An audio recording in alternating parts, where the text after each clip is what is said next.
Hey everybody, welcome to This Machine Kills Fascist. My name is Dorian Wallace, he, him, and I am facilitating these panel discussions to talk about working through fascism.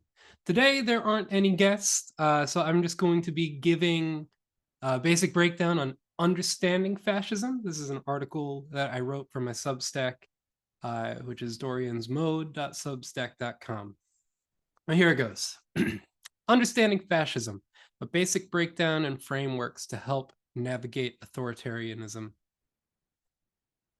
Fascism is fear of others disguised as patriotism, hunger for power cloaked in order, crushing the weak in the name of strength, controlling truth to destroy dissent. Fascism adapts, it feeds on desperation, and it always needs a scapegoat. Fascism hides behind edgy humor, promises of safety, and expands when the masses don't take it seriously. That's why studying it matters. That's why anti-fascist work matters. Keep learning, keep resisting, keep each other safe. I remember in 2015 when Donald Trump said, "When Mexico sends its people, they're bringing drugs, they're bringing crime, they're rapists, and some, I assume, are good people." I thought, wow, that was racist as fuck. You're saying the government of Mexico sends over drugs, crime, and specifically rapists? What an insane thing to say. To put things into perspective, I grew up in conservative Ohio and identified as a conservative myself, though I was always open-minded when it came to meeting new people. By 2015, I was 6 years into my service with the Army National Guard. Over time, I began to realize I actually aligned with libertarian social values over traditional conservatism. That said, I was used to being around conservative-leaning folks and rarely, if ever, experienced any major conflicts in my relationships. That changed over the first Republican debate in 2015. A relatively close friend of mine said, "Trump's the only one making any sense," and something shifted. I couldn't believe we had just watched the same debate. To me, Trump came off like a con artist, loud, cruel, full of garbage, full of nonsense. He made ridiculous promises like building a wall across the Mexican border, and he blamed immigrants for everything. And even though I didn't have a deep grasp of politics or economics at the time, I still felt that his comments were bullshit. I thought, that wall would cost a fortune. Are immigrants really the problem? That doesn't line up with any immigrant I know from real life. I realized I needed to start paying closer attention to this reactionary movement. People I knew were falling for this nonsense. In the months that followed, I watched people I knew, family members, fellow soldiers, hometown friends, begin to echo increasingly racist, reactionary, and conspiratorial beliefs. It felt like Rhinoceros or Cabaret, both of those plays, a slow drift towards fascism that suddenly accelerates. It was deeply unsettling to witness. These moments pushed me to seriously studying fascism, not only its politics and specific political movements, but its psychological, social, and cultural mechanics.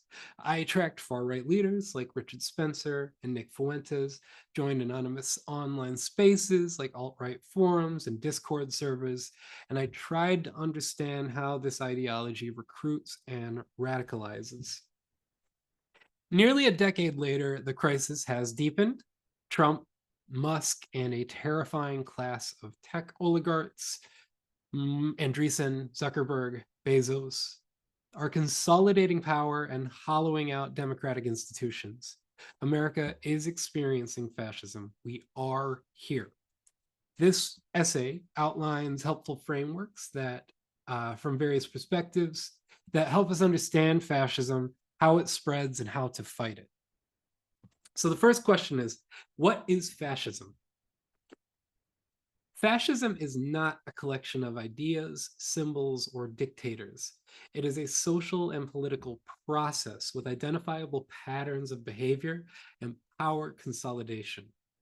It is an authoritarian, reactionary, and chauvinist movement that mobilizes mass support through propaganda, nationalism, and the scapegoating of marginalized groups.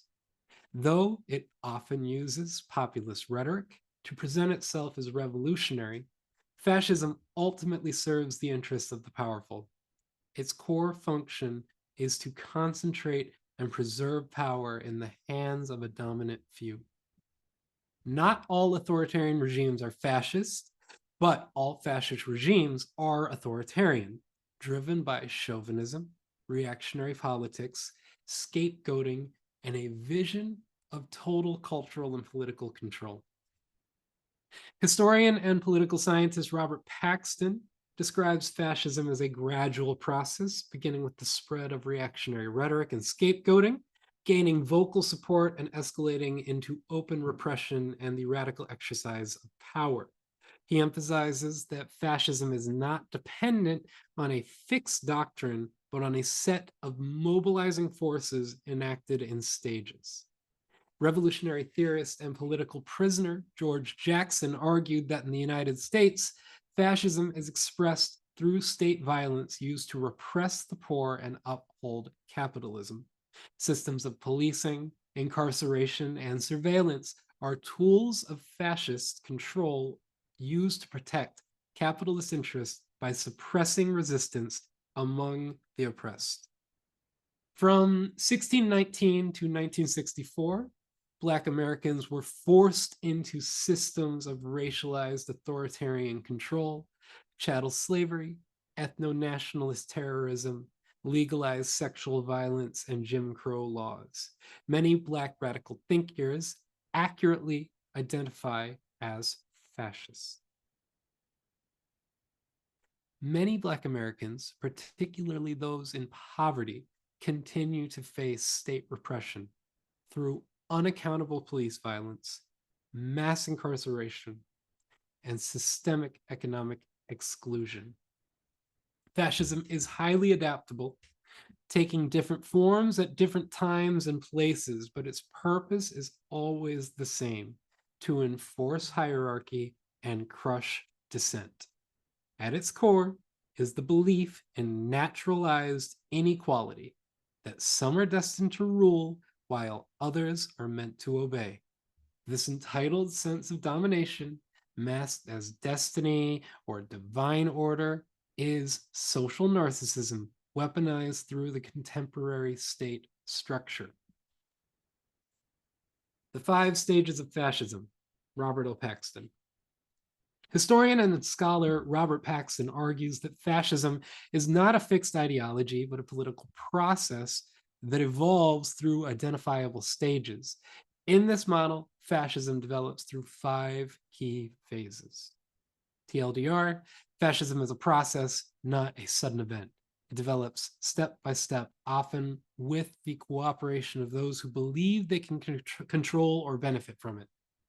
So intellectual exploration, reactionary and chauvinistic ideas circulate in intellectual, cultural, and political circles. These include anxieties about national decline, anti-immigrant sentiment, and attacks on democratic norms. An example, public figures begin directing outrage towards immigrants, feminists, or democracy itself for weakening the nation. Second step, rooting in politics.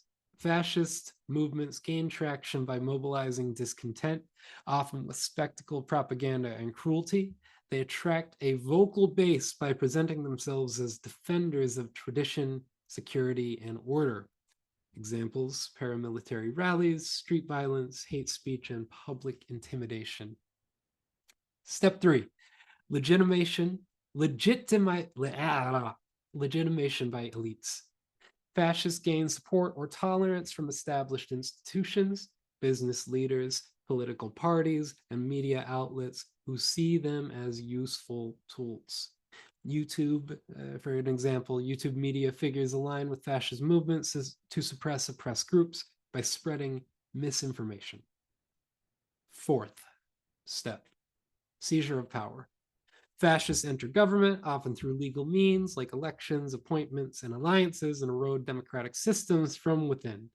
Example, winning elections, then undermining democratic institutions through emergency powers or legal declarations. And finally, step 5, which is exercise and radicalization of power.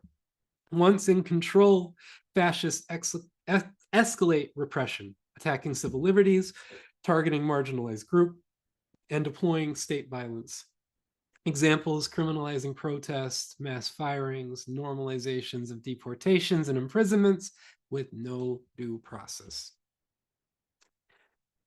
Another model that we can use to look at fascism is the 3 Phases of Fascism by George L. Jackson.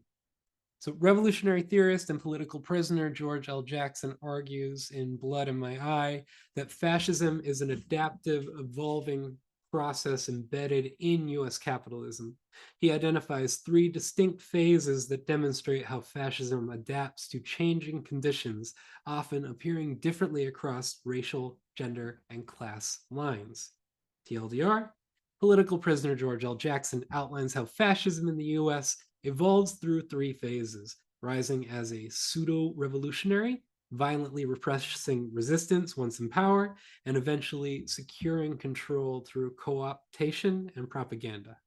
So phase 1, this is fascism out of power. Fascist movements position themselves as revolutionary and subversive, often adapting anti-capitalist, anti-socialist rhetoric to appeal to widespread discontent. They exploit societal unrest to gain support, presenting themselves as champions of change. An example, white nationalists or other right-wing groups actively resisting Reconstruction and civil rights advancements. Phase 2, fascism in power but not secure. Once fascist elements ascend to power, they face instability and potential threats to their authority. The ruling class employs the state apparatus to suppress opposition, targeting vanguard parties, progressive movements, and marginalized communities through overt repression, censorship, and the curtailment of civil liberties. Example, the American prison system itself, as a mechanism of fascist control, is used to silence dissent and control the underclass. And finally, phase 3, this is fascism in power and secure. When fascist regimes have solidified their control, they may permit limited dissent to create an illusion of tolerance. The state's dominance is unchallenged, and any opposition is either co-opted or rendered ineffective. The regime maintains its power through propaganda, controlled opposition, and systemic indoctrination. The example here is the American state, having neutralized Black radical resistance, permits reformist voices. Sorry, my dog is being ridiculous. I'm going to read this example again. Example, the American state, having neutralized radical Black resistance, permits reformist voices who work within the system, advocating change through voting, policy tweaks, or integration into existing capitalist institutions. So in summary, in Blood of My Eye, George Jackson identifies fascism as a flexible and racialized process within US capitalism, progressing from insurgent populism to violent repression, and finally to stable domination that neutralizes revolutionary threats through tokenism and controlled opposition. Another model is Ur-Fascism, or eternal fascism, by Umberto Eco. Italian philosopher and novelist Umberto Eco wrote Ur-Fascism to describe how fascism can manifest in different societies. He lists common qualities that, while not always appearing together, form a dangerous constellation when many are present. So TLDR, fascism is a set of tendencies, not an ideology. If any of these traits appear in society, especially during times of fear or crisis, it is important to start paying attention for other tendencies. So here's the list of tendencies. Cult of tradition, idealizing a mythic past while rejecting modernity. Rejection of modernism, hostility towards reason, critical thought, and science. Action for action's sake, valuing violence and impulsive behavior over thoughtful deliberation. Disagreement is treason, branding critics as enemies of the nation. Fear of difference, racism, xenophobia, homophobia, transphobia, classism. Frustrated middle class, mobilizing downwardly mobile citizens against scapegoats. Obsession with conspiracy, the belief in secret plots by elites or minorities. Enemies are both strong and weak, depicting marginalized groups as both powerless and dangerous.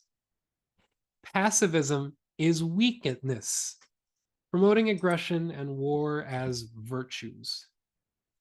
Contempt for the weak, glorifying cruelty and domination.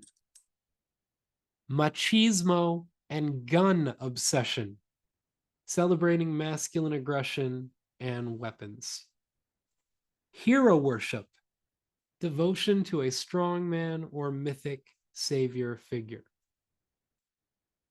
Selective populism, claiming to speak for the real people while excluding others.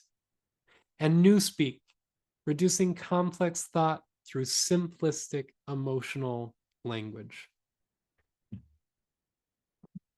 Another methodology is the three-way fight by Devin Zane Shaw.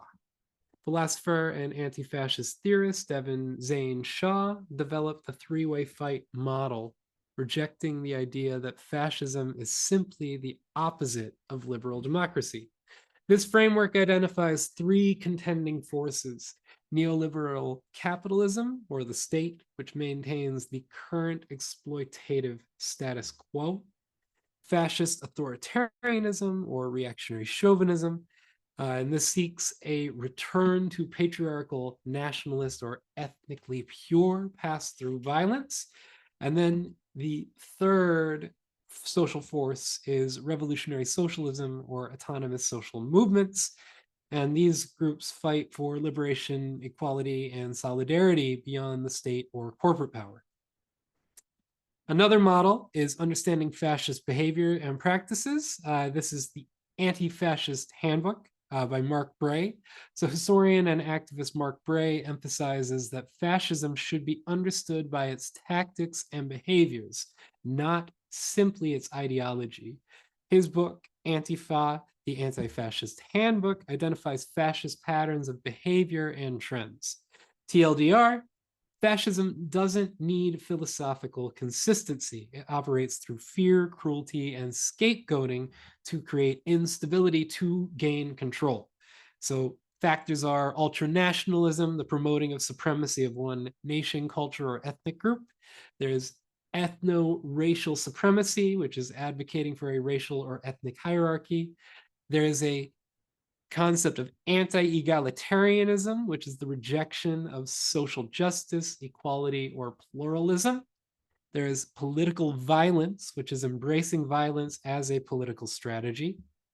Anti-democracy, this is undermining democratic institutions and norms.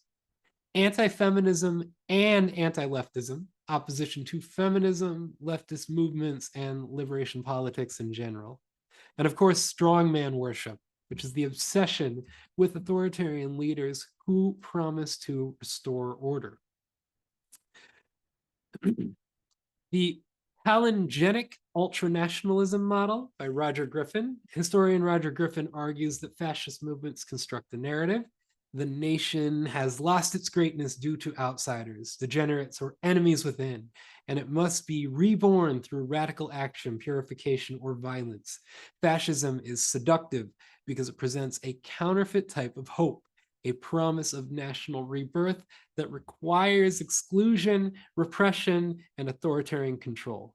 So to break these words down, Palingenesis is a myth of national rebirth after a period of perceived decline. And combining this with ultra-nationalism, which is a belief in the inherent supremacy and purity of one's nation or culture. So an example, slogans like "Make some country great again" invokes this idea of national renewal by cleansing supposed threats. And finally, we're going to look at colonialism, when colonialism is fascism, and this is through the perspective of Frantz Fanon and Aimé Césaire. Psychiatrist Frantz Fanon argued that colonialism is fascism applied on a global scale. Colonization is a structure of domination where entire populations are subjected to systemic violence, psychological control, and cultural erasure. The colonial relationship is inherently fascist because it requires a totalizing regime that justifies dehumanization and terror in the name of civilization. Aimé Césaire, the poet and politician, sharpened this critique in his seminal text, Discourse on Colonialism, asserting that what was condemned as fascism under Hitler was actually colonialism brought back into the European continent. This insight demonstrates how fascist practices are not anomalies, but core features of building and maintaining an empire. So a way to think about it is colonialism equals exported fascism, and fascism equals imported colonialism. So fascism has always been a tool of colonial empires, which has shaped global systems of control. It extends across nation-state boundaries into the very psychological domination, meaning liberation is as much a psychological struggle as a political struggle. Colonized peoples are subjected through physical violence, economic exploitation, forced dependency, and the destruction of languages, traditions, and histories. The colonizer's power is enforced through military occupation, legal apartheid, and racial myths that portray the colonized as less than human. Fascism, in this transnational sense, is not only a domestic phenomenon, but imposed across borders, embedded in imperial logic, and deeply internalized by both oppressor and oppressed. Some examples: France and Algeria, there was torture, mass killings, and systemic racism framed as civilizing missions. Or Britain and Kenya, the brutal Maui Mau suppression, concentrations camps, and land dispossession. And of course, the United States and Puerto Rico and the Philippines, economic dependency, strategic militarization, suppression of self-determination, and racial hierarchies upheld through American exceptionalism.